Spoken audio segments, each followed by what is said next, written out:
Vous allez croiser notre invité que j'invite à nous rejoindre, Jean-Philippe Tanguy, député Rassemblement National de la Somme, réélu au cours de ces élections législatives. Bonjour Monsieur Tanguy, je vous en prie, installez-vous, bienvenue dans le 6-9. Un mot peut-être au sujet de cette affaire, alors je ne vous demande pas votre avis sur les faits, évidemment sur ce qui s'est passé, mais si ces joueurs sont reconnus coupables par la justice argentine, est-ce qu'il faut d'autres sanctions selon vous? Est-ce qu'il faut par exemple les exclure de l'équipe de France à vie? Est-ce qu'il faut des choses complémentaires ou pas?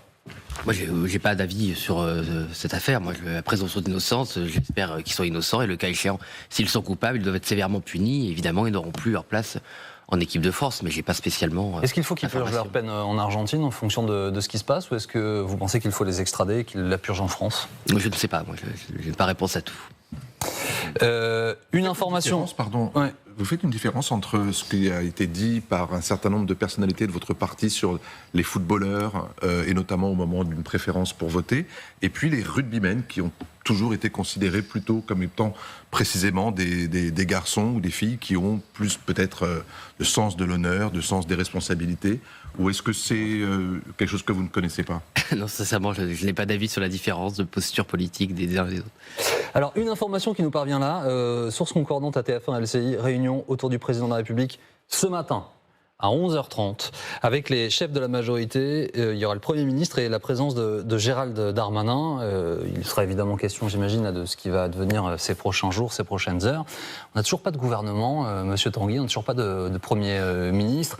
Votre parti a espéré, dans cet entre-deux-tours, accéder au pouvoir. Comment est-ce que vous regardez la situation dans laquelle nous nous trouvons? C'est le bourbier qu'avait annoncé Marine Le Pen avant le deuxième tour. Nous l'avions dit très clairement aux Françaises et aux Français. Si nous n'avions pas de majorité Rassemblement National, à savoir le seul groupe, la seule proposition avec nos alliés d'un programme structuré, cohérent, nous étions dans l'hypocrisie de toutes ces coalitions de bric et de broc qui n'ont rien d'autre à proposer que sauver leur poste. Et donc on y est. Nous avons 3 blocs au Parlement qui représentent soit une majorité relative de suffrage, le Rassemblement National, soit des minorités à la fois en siège et en suffrage, le gouvernement sortant, pardon, et la gauche, qui n'ont rien à proposer, qui n'ont pas de projet, pas de programme, et donc essaient de se mettre d'accord sur tout, sauf des solutions pour les Françaises et les Français. Comment ? Le NFP, ils ont un programme, ils ont un contrat de législature. C'est fini, ce programme. Non, mais c'est fini, il n'y en a plus. Mais écoutez, déjà, on avait un programme socialiste à 100 milliards, un programme insoumis à 250 milliards. Donc non, quand vous avez un rapport de 1 à 2,5, pardon, c'est pas le même programme. Voilà. Donc ils ont menti pendant 2 à 3 semaines aux Françaises, aux Français, avec, il faut bien le dire, un certain laxisme de la couverture médiatique sur la qualité de leur programme. Vous n'avez même pas attendu 2 minutes pour y venir. Bon, mais non, parce que c'est la réalité. Moi, j'ai eu plein de... Non, ce n'est pas la réalité. Non, ce n'est pas la réalité, Monsieur Tanguy. Non, en fait, la difficulté de ce type de propos, excusez-moi, je ne vais pas vous laisser terminer là-dessus parce que j'en ai assez de ce type de propos. La difficulté de ce type de propos, c'est que vous dites les médias, c'est comme si je vous disais vous, les politiques. Oui, ça vous arrive. Non, pas nous, ça ne nous arrive pas. Si vous regardez cette émission, vous regardez cette chaîne, nous allons chaque jour au cœur des programmes. Moi, je veux bien qu'on puisse rien dire et que dès qu'on touche à quelque chose, ce soit une vache sacrée. Mais il faut moi, je vous dis juste, que je suis. Juste une seconde. Soyez juste et précis. C'est ce que je demande. Mais moi, je vous dis un propos. Je vais tenir à propos. On peut en placer une. D'accord. C'est mon sujet. Je vais bien finir ma phrase. Non, mais très bien. Non, mais vous nous mettez en cause. Non. C'est le sujet que je traite tous les jours, le matin et le soir. Oui. On a décrypté intégralement le programme des partis politiques, le programme économique des partis politiques. On a dit quelles en seraient les conséquences. On l'a mesuré, on l'a comparé. Vous ne pouvez pas dire les médias. Vous savez, ça fait partie des choses qui vous feraient grandir. Si vous avez rencontré, si vous avez rencontré des difficultés, c'est aussi parce qu'il y a parfois un peu de manque de professionnalisme dans la façon dont vous traitez les choses, ce qui n'est pas notre cas. Je vous assure sincèrement. Non mais attendez, excusez-moi, moi je ne vais pas accepter des leçons, je vous donne ce qui s'est passé. Ce qui s'est passé, c'est que depuis... Non, mais c'est pas, on n'est pas à la cour de récré. C'est ce que je vous dis. Je vais finir mon propos. Pas à la cour de récré. Depuis lundi, il se trouve qu'en tant que responsable de l'économie, des finances et du budget au Rassemblement National, depuis lundi, j'ai tous les spécialistes de la presse écrite, donc c'était ça mon propos, qui m'appellent pour me dire « Ah ben on avait sous-estimé la victoire du Front Populaire, alors on n'a pas couvert... » Donc on n'a pas couvert leur programme comme on voulait, et donc ça fait 3 jours que je dois, réexpliquer ce qu'on a expliqué sans être pris. Vous n'avez pas besoin de l'expliquer ici, on l'a fait. Sur leur programme, très bien, sur la qualité, la non-qualité de leur programme, et donc vous redites encore ce matin qu'ils ont un programme commun. Ils n'avaient pas de programme commun. Non, c'est un fait. Ils se sont mis d'accord en 4 jours sur un programme qu'ils ont appelé contrat de législature. Pardonnez-moi, Monsieur Tanguy, ça n'est pas faux. C'est vrai. Faux. Sur les retraites, par exemple, si vous aviez vous aviez l'interview de Mme Rabault, députée, qui était très claire, qui disait sur les retraites. Nous l'avons pointé du sur les doigt. retraites, On l'a il y a expliqué. une version socialiste où on revient à 62 ans avec 43 annuités, et il y a une version insoumise à 60 ans avec 40 annuités. Donc si vous appelez ça un programme commun où vous avez entre les socialistes et les insoumis une version sur les retraites qui fait soit retraite Mitterrand 1981, pas financé, pas finançable, et le programme socialiste qui était en fait le programme de François Hollande, si vous appelez ça un programme commun, c'est votre point de vue, ce n'est pas le mien. C'est pas notre et point de celui vue. du Rassemblement C'est pas notre point de vue, Monsieur Tanguy. Nous ne donnons Voilà. pas notre point de Et vue. j'ai fini mon propos. Nous penchons sur les faits. Les faits, c'est que les dirigeants de la gauche ont signé un document commun. Alors vous jugez qu'ils ne sont pas d'accord. C'est absolument votre droit et vous êtes ici pour le défendre, votre point de vue. Nous nous intéressons aux faits. Les faits, c'est que les différents responsables de la gauche ont signé un document commun. Après, je ne juge pas de la qualité de ce document. Nous, notre travail, c'est de regarder les faits. En tout cas, maintenant qu'ils sont élus, ils se chamaillent, ils sont d'accord sur rien et ils sont incapables de l'appliquer, alors que nous sommes un bloc de granit. Et quand nous votons en bloc, en cohérence, et donc le programme qu'on avait proposé aux Français, nous sommes capables de le soutenir tel quel, et pas en le réécrivant plusieurs fois par jour. Vous n'étiez pas un bloc de granit, vous êtes allié avec Éric Ciotti. Oui. Éric Ciotti voulait la retraite à 65 Oui, mais ans. sauf que c'était pas un bloc de on granit. a réglé le problème avant. Non, parce que nous, on a fait une alliance avant et on a réglé le problème. Monsieur Ciotti a reconnu que nous appliquerions le programme du Rassemblement National. Quand on écoutait Éric Ciotti, c'était pas si j'ai évident que écouté ça. attentivement au MEDEF et il était avec Jordan Bardella sur ce point de vue. Même si c'est vrai que par le passé, ils avaient soutenu autre chose. Gabriel Attal sera le patron du groupe Renaissance a priori. Madame Borne et Monsieur Darmanin se retirent. C'est une annonce de Sylvain Maillard qui était lui-même jusqu'à maintenant le patron du groupe. Il y a une réalité, c'est que les Français ont décidé d'accorder à la représentation nationale une espèce d'équivalence en 3 blocs. Le Rassemblement national est un de ces 3 blocs. Est-ce que le pays est bloqué, Monsieur Tanguy? Il est complètement bloqué, mais c'est la première fois que je n'ai pas trouvé de précédent historique depuis le 19e siècle où les Français votent, en plus massivement, et se retrouvent avec un résultat où ils ne savent pas par qui ils vont être gouvernés. Je n'ai pas retrouvé d'équivalent. Il y a des équivalents à l'étranger, où c'est la tradition, quand vous avez une démocratie parlementaire à la proportionnelle, effectivement, vous avez des coalitions à faire, et c'est comme ça que ces pays fonctionnent. En France, on ne sait pas faire. On n'a jamais fait depuis très longtemps. C'est pas la logique de la Ve République, puisque là, on a un peu le défaut des deux solutions. C'est qu'on a le défaut du bloc majoritaire, du scrutin majoritaire, à savoir qu'il n'y a pas de relation entre le nombre de voix, l'Assemblée nationale fait presque 11 millions de voix, et le 3e en siège. La gauche est 3 millions de voix derrière nous et a 40 sièges de plus que nous, donc on a le défaut du scrutin majoritaire qui n'est pas représentatif comme le scrutin proportionnel. On n'a pas l'avantage à savoir une majorité claire, mais on n'a pas non plus l'avantage de la proportionnelle, à savoir qu'on est habitué à ces coalitions et surtout que les gens votent en conscience. Parce que dans un système proportionnel, les gens savent bien que personne n'aura, enfin c'est très rare d'avoir la majorité absolue en proportionnel. C'est vrai qu'il y a une culture politique du coup différente dans ces pays-là. Mais maintenant qu'on a cette situation-là, qu'est-ce que vous allez faire, vous? Parce qu'il y a eu un dissensus important hier entre le secrétaire général du groupe RN et l'ancienne présidente du RN, la candidate à la présidentielle, présidente du groupe Marine Le Pen, sur la manière dont vous alliez agir si jamais il y avait un gouvernement du nouveau Front populaire. Motion de censure systématique ou alors en fonction des textes? On n'a pas compris. Alors sur la présence des insoumis ou des écologistes qui sont des insoumis repeints en vert, il y a une censure systématique. Voilà, censure systématique parce que leur simple présence à la tête du gouvernement est dangereux. Moi, je ne vais pas laisser au gouvernement des gens qui cautionnent des propos antisémites, qui cautionnent la violence comme un moyen politique avec l'élection de M. Raphaël Arnaud, fasciste de gauche, qui considère qu'on peut tirer dans la tête des opposants. Ça y est, vous êtes tous d'accord? Oui, mais on a toujours été d'accord. Non, il y a eu un dissensus hier soir. Excusez-moi, ceux qui fixent la ligne, que ce soit pour Renaud Labaille ou pour moi, c'est Marine Le Pen et c'est Jordan Bardella. Donc là, il y a une seule ligne qui a été réaffirmée hier, que par ailleurs, on avait esquissé avant, mais leur présence est insupportable. Je donne un exemple. Sur la politique énergétique, vous savez que comme le gouvernement Attal sortant n'a pas eu le courage de réécrire la loi sur la programmation énergétique, par exemple sur le nucléaire. Aujourd'hui, dans la loi, il y a toujours écrit qu'il faut fermer encore 12 réacteurs nucléaires. C'est encore écrit dans la loi. Si on avait un gouvernement insoumis vert, eh bien, il pourrait prendre des décrets pour arrêter la relance du programme nucléaire, puisque c'est dans la loi. Ce qui n'était pas possible, par exemple, pour la retraite, où ils ont menti aux gens, où ils ont dit que par décret, ils pouvaient revenir à 62 ans, alors que dans la loi, il y a écrit 64 ans. Un gouvernement, c'est encore heureux en démocratie, ne peut pas avoir un décret si contraire à la loi. Donc leur simple présence, même quelques jours, pourrait suffire à prendre des décrets mortifères, par exemple. Donc ils arrivent, motion de censure directe. Ah oui, mais si on l'annonce aussi d'une façon aussi claire, c'est aussi pour ça sert à rien de les nommer. Alors donc vous faites la motion de censure contre tout gouvernement qui comprendrait une partie LFI.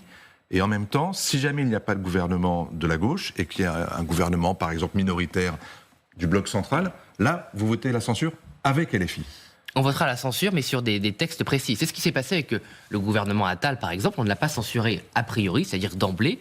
On a considéré que, malheureusement, les institutions étaient telles que, même s'ils n'avaient déjà pas une majorité absolue à l'époque, il fallait bien un gouvernement, et on l'a censuré quand, par exemple, leur texte budgétaire mettait les finances publiques dans le mur, puisqu'on avait déjà estimé que leur budget initial, même avant l'annonce des 15 milliards qui n'avaient pas prévu de déficit caché, n'était pas viable. Donc nous, on censure quand il s'agit d'un gouvernement républicain et pas de dingue qui cautionne n'importe quoi, une censure sur un texte précis ou sur une volonté... Vous voteriez avec LFI le retour à 60 ans? Oui. La retraite? Oui. Ah non, la réforme de Marine Le Pen, c'est un âge central à 62 ans et des mesures pour les carrières longues à 60 ans pour les gens qui ont commencé à travailler avant 20 ans. D'accord, mais c'est pas une retraite universelle à 60 ans. Des voix au Rassemblement national dire on voterait un texte ramenant l'âge légal de la retraite à 60 ans. Ah mais non, alors on voterait une réforme, l'abrogation de la réforme Macron renvoie l'âge légal de départ à la retraite à 62 ans. Non mais ce qu'on a dit, ce qu'on faisait avant, c'est que sur les textes eux-mêmes, si c'est une bonne proposition d'où qu'elle vienne, on a toujours soutenu les bonnes propositions d'où qu'elles viennent. C'est pas la même chose de voter un texte qui peut être bien rédigé de la part d'un député insoumis, ça peut leur arriver même si c'est rare, que de donner le pouvoir exécutif à un parti. Voilà, c'est pas du tout la même chose parce que le Premier ministre ou un ministre, il a un pouvoir, les Français ne le savent peut-être pas, mais il a un pouvoir exécutif important comme ministre. C'est pas juste un gras de papier. Donc ça veut dire, Gabriel Attal le gouvernement va être démissionnaire bientôt, ils vont gérer les affaires courantes. Si on vous écoute, ça peut se passer tout l'été comme ça, il n'y aura pas de motion de censure du Rassemblement national. Mais nous, on ne souhaite pas le chaos. Nous, on regrette les résultats. On constate qu'on a une majorité de suffrages, on a dénoncé, je pense d'une manière très forte, et je le continue à le faire, les magouilles et les mensonges qui ont amené les Français. C'est pas des magouilles, des mensonges. C'est des magouilles, évidemment que c'est des magouilles. C'est des magouilles. Non, mais il y a aussi des gens LR qui avaient envie que vous soyez élus. Enfin, il y a eu dans tous les sens. Les gens ont fait de la politique dans tous les sens. C'est pas de la. Enfin, chacun est libre de faire ce qu'on veut. C'est autorisé, c'est légal. Mais moi, je considère que c'est illégitime quand les Français vous ont mis au deuxième tour de considérer que vous pouvez faire votre petit caca nerveux et retirer votre candidature et dire à vos électeurs. Vous m'avez mis au deuxième tour, mais moi je fais ce que je veux. Mais la difficulté, pardonnez-moi, mais la difficulté dans ce genre de raisonnement, c'est que vous étiez tout de même présent. Je veux dire que les Français avaient l'occasion de voter tout de même pour le Rassemblement national. Vous dites, et je pense à juste titre, vous répétez à juste titre, je pense régulièrement que les Français sont responsables, sont indépendants et votent en conscience. Je partage ce point de vue. Mais du coup, en conscience, ils ont choisi de ne pas voter pour vous dans bien des circonstances. Je veux dire, c'est que vous n'avez pas été écarté du second tour par une magouille, comme vous dites. Mais il y a deux choses différentes. Nous, immédiatement, j'étais sur tous les plateaux dimanche soir, reconnu les élections sans aucune ambiguïté. C'est le résultat, c'est le choix souverain des Françaises et des Français, mais c'est pas parce qu'ils ont fait un choix en responsabilité que je ne peux pas dénoncer les méthodes qui les ont amenés à faire ce choix. Et ce sont des méthodes politiques qui consistent à faire croire qu'il y a un barrage républicain qui n'existe pas. Il a existé indéniablement. Mais parce que, excusez-moi, sur le moment, par exemple, les gens, ils ont une fois de plus caché, je l'ai dit au début, l'incohérence du NFP. Ils ont caché un certain nombre de pratiques complètement condamnable, comme M. Arnaud, une fois plus, qui a été soutenu par la maire d'Avignon. Excusez-moi, je considère mais vous avez pâti de la piètre qualité d'une partie de vos candidats. Mais ça, on l'a reconnu, que nous avions fait des erreurs. Je n'ai pas dit, nous sommes parfaits et nous sommes victimes, dans notre perfection supposée, d'une injustice totale. Nous avons une part de responsabilité. Mais par ailleurs, je ne suis pas d'accord avec ce genre de pratique politique. Je ne l'ai jamais été, même quand j'étais dans un parti beaucoup plus minoritaire. Je considère qu'on ne peut pas, et d'ailleurs il y a un sénateur, Les Républicains, qui veut interdire les désistements entre les deux tours. Parce que c'est prendre le scrutin, comment dire, de manière malhonnête. Parce que s'ils avaient dit ça avant le premier tour, s'ils avaient dit votez pour nous, ça sert à rien, de toute façon on se retirera au deuxième tour, il y aura peut-être des gens qui n'auraient pas voté pour eux au premier tour et donc ils n'auraient pas été sélectionnés. Donc en fait, on modifie la sincérité du scrutin en ne respectant pas sa forme. Il y a beaucoup de gens qui le pensent. Il y a une réalité qui, une nouvelle fois, est un fait, c'est que le nombre de députés du Rassemblement national progresse de manière très significative, plus de 140, alors que vous étiez à 89 au cours de la précédente mandature. Il y a 10 millions de Français qui se sont prononcés pour vous, vous avez rappelé notre système de répartition, il est tel qu'il est, mais c'est une progression significative. Mais est-ce que ça n'est pas aujourd'hui la réalité de ce qu'est le Rassemblement national? Vous espériez, c'est bien légitime comme les autres, avoir la majorité absolue, ça n'a pas été le cas. Est-ce que la réalité de votre parti aujourd'hui, ça n'est pas cette progression et c'est 140 députés? Non, mais c'est une progression historique. Parce que la façon dont vous présentez les choses, on a l'impression que c'était pour vous la majorité absolue et qu'en gros, ça n'est pas normal que vous ne l'ayez pas eu. Une fois plus, j'ai refait tous les scrutins précédents. Ça n'est jamais arrivé qu'un parti avec autant de voix et autant d'avance qui fasse 37,5 au second tour n'ait pas la majorité absolue. C'est la question des réserves de voix, M. Tanguy, des alliances. Réserve de voix, oui, mais écoutez, on va pas. C'est le modèle. Attendez, terminez votre propos, M. Non, mais C'est le c'est comme modèle. ça. Je prends acte du résultat. Moi, ce qui m'inquiète, Voilà. c'est pas en soi qu'on n'ait pas eu le nombre de sièges. Ça n'a aucun intérêt. Ce qui m'inquiète, c'est que c'est bloqué, que les problèmes urgents, parce que nous vivons dans une situation d'urgence sociale, d'urgence économique, d'urgence budgétaire, d'urgence sécuritaire, tout soit bloqué. Monsieur le maire hier. Ça, c'est votre sujet. Voilà. Alors, c'est pour ça que je monte la une du alerte rouge sur le budget. Alors, c'est un sujet qui est riche, qui est sensible à Pascal. Toute la campagne, y compris sur votre plateau, quand vous m'avez fait l'honneur et la gentillesse de m'inviter, il y a presque que moi qui est pas dans le paysage politique français de cette législative, qui ai alerté les Français matin, midi et jour, matin, midi et soir, pardon, sur la crise budgétaire. Monsieur Tanguy, justement. Il y a une urgence budgétaire, c'est un fait. Nous le racontons dans cette émission de façon extrêmement récurrente. Nous sommes convoqués par l'Europe, nous devrons justifier notre dette. Il y a des mesures à prendre et encore des milliards supplémentaires à trouver.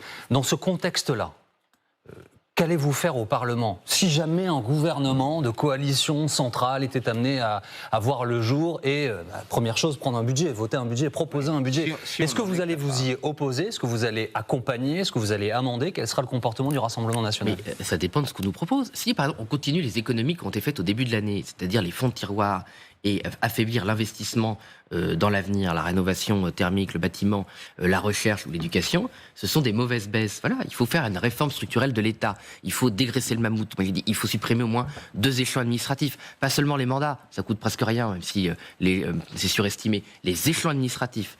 Il faut faire une déréglementation massive. Par exemple, je donne un exemple, la crise de la construction. Le code de la construction, d'une part, et le code de l'urbanisme, d'autre part, ont augmenté de 50% de taille en 7 ans. Voilà. Ça ne sert à rien du verbiage, des normes inutiles, parce que le problème de noyer les entrepreneurs, les acteurs économiques de normes, c'est qu'on ne fait plus la différence entre ce qui protège le consommateur et la qualité et ce qui est juste de la bureaucratie. C'est pas l'objet d'Emmanuel Macron, la simplification? 7 ans après, c'est parvenu. C'est-à-dire qu'au contraire, on a ajouté la complexité parce que la France est un pays qui produit beaucoup de normes.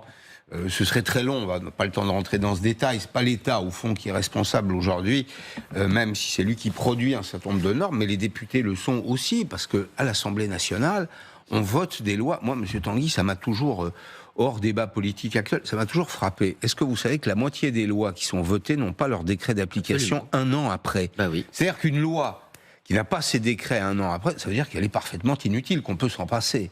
Vous voyez, vous nettoyez tout ça, vous nettoyez le millefeuille administratif, mais qu'est-ce qui nous dit que vous le feriez vraiment? Moi, j'entends ça depuis Valéry Giscard d'Estaing.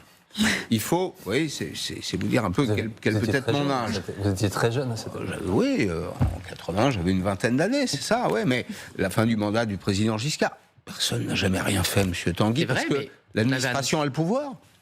C'est vrai qu'avec les partis qui sont succédés au gouvernement, qui ont une image assez piètre du rôle politique, l'administration gouverne et la bureaucratie s'impose. Mais nous, on était les seuls à avoir annoncé une méthode. Jordan Bardella avait dit, toutes les corps de métier pourront trier les normes en 3 catégories. Les normes vertes qu'on gardera parce qu'elles sont saines pour l'économie, les normes rouges qui ne servent à rien qu'on éliminera, et les normes oranges qui peuvent être bonnes, dont il faut améliorer la rédaction.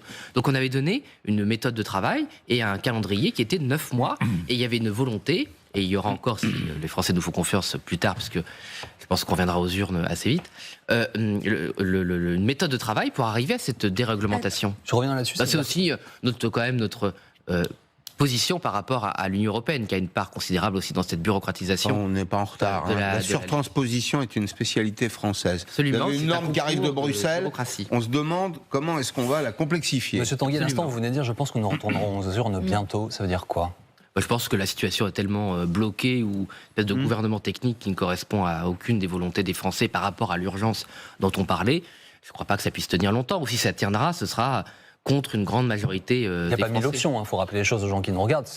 Les urnes, rapidement, c'est démission du président de la République, puisque la dissolution, c'est 1 an, quel que soit le gouvernement, quel que soit le Parlement, quel que soit le président. C'est vrai, bon, ceci dit, je considérais qu'1 an était, à l'échelle de notre histoire, assez rapide. Et qu'est-ce qui vous empêcherait finalement de remettre sur le métier une idée d'une coalition des droites, comme on l'a vu en Italie, avec plutôt un succès, c'est-à-dire votre partenaire, la Lega, avec Fratelli d'Italia, plus Forza Italia de Berlusconi, et on monte une alliance qui, pour le coup, avec des objectifs assez simples sur l'immigration, la sécurité. Bon, sur l'Europe, c'était un peu compliqué, mais ça a fini par passer. Mais voilà, aujourd'hui, cette coalition, non seulement elle est majoritaire, elle est populaire et elle marque des points, y compris jusqu'au sommet de l'Europe. Pourquoi vous n'êtes pas, j'allais dire, tenté par d'aller dans ce chemin-là, et j'allais dire, quitte à faire des compromis? Mais la coalition de Jordan Bardella, l'associé Marion Maréchal d'une part, et Éric Ciotti d'autre part, Oui, c'est les appareils. C'est les appareils qui n'ont pas suivi. Vous avez les députés LR qui ont réussi à se faire réélire par miracle, avec le soutien des voix des Insoumis, et eux-mêmes ayant été dans le nini et n'ont pas été capables de choisir entre plus un fasciste de gauche, Monsieur Arnaud, de la Jeune Garde qui organise ou qui encourage des ratonnades, et ma collègue sortante de l'époque, Catherine Jaouen, avocate mère de famille, qui n'avait rien fait de mal. Voilà, donc à partir du moment où vous avez des appareils politiques qui sont tellement corrompus et lâches, il faut bien dire, qui sont incapables de choisir entre Monsieur Raphaël Arnaud, les Insoumis d'une part, et une députée Rassemblement National qui n'a rien fait de mal, bon, bah, on ne peut pas leur faire confiance. Voilà, non, mais le projet politique, la philosophie politique qui consiste à bâtir soit une alliance des gauches, soit une grande alliance centrale, soit une alliance des droites, on le voit aussi aux Pays-Bas. Les Pays-Bas, ça a mis 6 mois, mais ils y sont arrivés. Oui, c'est vrai. Mais d'ailleurs, avec des gens du centre. Vous avez vu la réaction des amis de M. Macron, qui a été tout de suite d'appeler à la condamnation, puis finalement de condamner personne, d'ailleurs, aux Pays-Bas. Mais au-delà de ça, bon, notre programme politique, quand même, est un dépassement de la droite et de la gauche. Et quand je vois quand même les circonscriptions que nous avons gagnées sur quand même le monde du travail, M. Roussel, des territoires qui étaient très liés au monde du travail, au monde ouvrier, M. Roussel, M. Jumel en Seine-Maritime, qui est la circonscription de Panly et de Dieppe. Oui.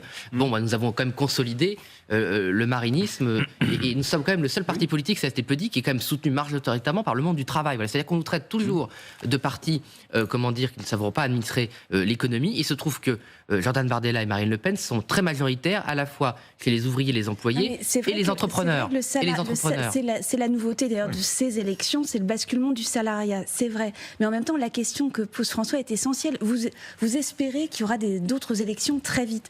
Or, on voit bien ce qui vous est arrivé. Vous aviez un allié faible, Éric Ciotti. Alors, il a 17 députés, mais ce n'était pas tous les Républicains. Sinon, vous seriez beaucoup plus nombreux s'il y avait une large alliance. Est-ce que finalement, ce ne sera pas toujours votre limite? Vous n'arriverez jamais parce que vous n'arrivez pas à faire cette alliance avec les LR, qui sont des héritiers du gaullisme, du chiracisme, et qui ne s'allieront pas avec vous. Vous êtes vous-même issu de... Voilà, je suis moi-même issu de cette famille, je les connais bien. Bon, moi, j'ai l'impression que le gaullisme est de notre côté, pas de leur. Enfin, c'est aux Français de juger. Mais moi, je ne pense pas que le général de Gaulle aurait soutenu M. Poutou. Mais on peut réécrire l'histoire, mais j'ai un doute sérieux. Non, mais écoutez, déjà, vous avez raison. Mais vous avez raison. De toute façon, la vie politique, c'est un combat. On a maintenant des alliés avec M. Ciotti. Il y a 3 mois, nous ne les avions pas. Bon, donc il y a quand même un progrès. C'est un peu décevant d'ailleurs. Ciotti, vous pensiez qu'il viendrait à plus. Mais d'accord, mais la vraie question, c'est pourquoi ils ne sont pas venus. Donc, alors justement, c'est très intéressant. Moi, j'essaie de comprendre. Alors, je crois que c'est parce que ce sont des gros lâches. Non, mais alors, excusez-moi. Mais oui, il y a un moment, il faut nommer les choses. Quand vous êtes responsable politique, des gros lâches, quand vous êtes des responsables politiques, dans une situation d'urgence migratoire, d'urgence économique, d'urgence budgétaire, et que vous n'êtes pas capable de choisir entre Jordan Bardella, qui propose un programme avec lequel vous avez 80% d'accord, et les communistes et Madame Rousseau, oui, je considère que c'est Monsieur Tanguy, excusez-moi, juste pour essayer de comprendre les choses. Est-ce que la difficulté, puisqu'en fait ce que dit François, la question que vous pose Soisy, c'est ça, c'est des alliances potentielles que d'autres accepteraient de faire avec vous, d'un front républicain qui s'est mis en place contre vous. Alors, c'est quoi le problème? Ça vient de l'héritage du Front National, de la figure de Jean-Marie Le Pen, ça vient de certains propos tenus par certains de vos candidats que vous avez fini par condamner, vous l'avez refait ce matin en disant que vous aviez fait des erreurs sur certains de ces candidats, se dire que, en fait, le RN est historiquement infréquentable et le reste en l'état? C'est ça le problème? Mais pas du tout, ce sont des excuses. Je les connais par cœur. Je le vois bien sur mon territoire de la Somme, où nous avons d'ailleurs battu le dernier LR qui existait sur ce territoire. Je le connais bien. C'est quelqu'un humainement que j'aime bien. Il ne m'a jamais donné un seul argument rationnel. Il n'y avait que, de la lâcheté. Monsieur Minot, dans l'Oise, qu'on a aussi battu, qui était d'accord avec nous sur tout. Il votait même la censure avec nous contre le gouvernement. Et à la fin, il a cédé parce qu'ils n'ont pas le courage. Je sais, moi j'ai vécu le moment où vous passez du côté du Rassemblement national, vous avez votre milieu familial qui peut vous faire la tête, vous avez vos amis qui peuvent vous quitter, tout un tas de situations mais pour irrationnelles. quelle raison? Et parce que la société française, la société française a mis, je vais répondre à votre question, la société française a mis sur le Rassemblement national toute sa culpabilité, un certain nombre de choses qu'on nous reproche qui sont fausses, parce que ça arrange bien un certain nombre de gens de diaboliser le Rassemblement national au lieu de prendre leurs responsabilités. Voilà. Et vous savez, parfois, tout n'est pas rationnel en politique, tout n'est pas rationnel dans une société, et le comportement envers le Rassemblement national n'est pas du tout rationnel. Quand j'entends que Marine Le Pen n'a pas rompu avec son passé alors qu'elle a exclu son propre père du Rassemblement national il y a 10 ans, on n'est pas dans la rationalité. À la fin, c'est que la casquette de la Luftwaffe, elle se trouve sur la tête d'une de vos candidates, pas sur la casquette pas sur la tête d'un autre candidat, même si d'autres candidats, vous l'avez dit, ont d'autres sujets. Mais ces sujets-là, ils sont chez vous. Oui, mais la différence, c'est que nous, quand ça arrive, elle est immédiatement sanctionnée et virée. Oui, mais mais si vous croyez qu'il n'y a pas... Moi, j'étais à l'UMP avant. Si vous croyez que je n'ai pas rencontré à l'UMP avec des gens bien propres sur eux, qui ont l'air très sérieux, qui avaient des propos intolérables, vous vous méprenez. Voilà. Ces personnes n'existent pas qu'au Rassemblement national. La différence, c'est que nous, on les sanctionne immédiatement. Mais je peux vous dire que les pires propos de ma vie que j'ai entendus, les propos les plus homophobes, par exemple, de ma vie, que j'ai entendus, c'était quand j'étais adhérent à l'UMP. Voilà. Bon. Mais voilà, ça fait bon temps. On sait que les binationaux, par exemple, ont eu peur de propos qui ont été tenus, du programme, de la crainte. Alors, écarté de certains postes, ça changeait selon les interlocuteurs. Il y a eu une peur française aussi dans ce qui s'est passé au deuxième tour des législatives. La peur de voir Jordan Bardella et le programme appliqué. Il y a eu un réflexe de la société assez important quand même. Moi, je pense effectivement que sur la binationalité, nous nous sommes, trompés sur la façon de présenter cette mesure. Voilà, sinon, elle n'aurait pas été reçue comme ça pendant 3 semaines. C'est la TVA sociale. Donc il faut comment ? Il vous est arrivé la TVA sociale. C'est ça, c'est la chose qui fait... C'était pour qui la TVA sociale? Rappelez pour les gens, s'il vous plaît. 2007, Jean-Louis Borloo parle juste avant l'élection, parle d'idée d'une TVA sociale, et on pense que ça a fait perdre 20-30 députés à l'UMP. Mais la différence, c'est que la TVA sociale, je pense que les Français étaient contre sur le fond. Là, si notre mesure elle-même, parce que les gens sont contre, je ne suis pas sûr, en tout cas, c'est pas ce que je ressens, mais la façon dont elle a été présentée et le fait que nous n'ayons pas été capables de les convaincre, ça prouve effectivement là qu'on a eu une erreur. Mais moi aussi, parce que c'est une mesure que moi-même j'ai essayé de défendre dans les médias, visiblement, je n'y suis pas arrivé, donc je prends ma propre part de responsabilité. Mais il est évident que cette mesure n'a pas été comprise dans cette campagne. Merci beaucoup, Monsieur Tanguy.